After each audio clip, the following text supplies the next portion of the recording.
बच्चों, आप सभी का स्वागत है आपके अपने YouTube channel Aftab study classes में। आपके सामने एक क्वेश्चन लिखा हुआ है। ठीक है, ये क्वेश्चन जो है क्लास 10 के लिए बहुत ज़्यादा इंपॉर्टेंट है। सबसे पहले हम लोग क्वेश्चन को पढ़ते हैं। क्वेश्चन क्या कह रहा है? क्वेश्चन आपसे कह रहा है यहाँ पर, यदि बिंदु 1,4 (-2 -3, 16) संरेख हो तो ए का मान ज्ञात कीजिए। हमसे कह दिया गया कि बिंदु संरेख है तो मान ज्ञात कीजिए। ठीक है, अब मैं आपको पहले फॉर्मूला लिख देता हूँ। लगाएंगे सवाल किस लिए? 2 अंक का आया है, केवल एग्जाम में आया हुआ है। ठीक है, ये हम लिख देंगे पहले। यदि बिंदु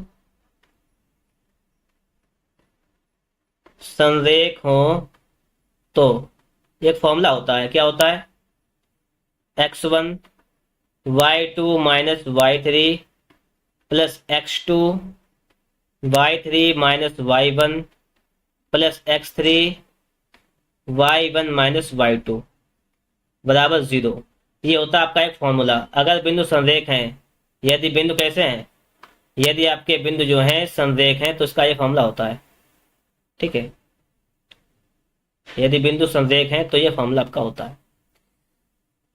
अब क्या करना है आपको? इसे मान रखना है। बस मान क्या रखेंगे? देखो, पहला वाला बिंदु x1 y1, दूसरा x2 y2, तीसरा x3 y3। चलिए अब मान रख लीजिएगा आप लोग।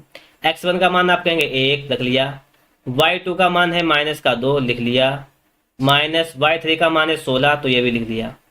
प्लस x2 का मान है आपका a, लिख लिया।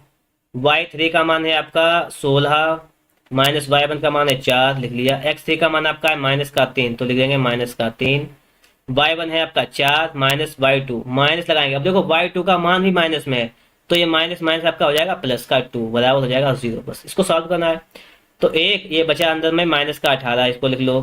प्लस a यहाँ बचा आपका 12, लिख लिया। -3 ये आपका है 4 2 6, इतना लिख लिया, बराबर हो जाएगा 0। -18 प्लस का 12a और -6 18 बराबर 0। तो ये 12a -18 हो जाएगा, -18 18 36 बराबर 0। तो यहाँ से आ जाएगा 12a बराबर आपका आ जाएगा 36। तो 12 3 36, 3 बार जाएगा, तो a का मान कितना जाएगा? 3। तो आपका a बराबर आ जाएगा आपका 3। a का मान कितना जाएगा? 3। तो इस प्रकार से आप लोग सवाल को सॉल्व कर सकते हैं और इसमें आपको कोई प्रॉब्लम भी नहीं हुई होगी और आप लोग 2 नंबर को आसानी से प्राप्त भी कर सकते हैं। तो ये पिछली क्लास मतलब पूछे क्वेश्चन है जो पिछली बार पूछे जा चुके हैं। तो आप लोगों को क्या करना है? बहुत ही बेहतरीन तरीके से सवालों को सीखना है। ठीक है, ताकि आप लोग उसको बेहतर तरीके से समझ सकें। कॉपी पर उसको नोट भी कर लीजिएगा। मिलेंगे आपको नेक्स्ट वीडियो में नेक्स्ट सवाल के साथ।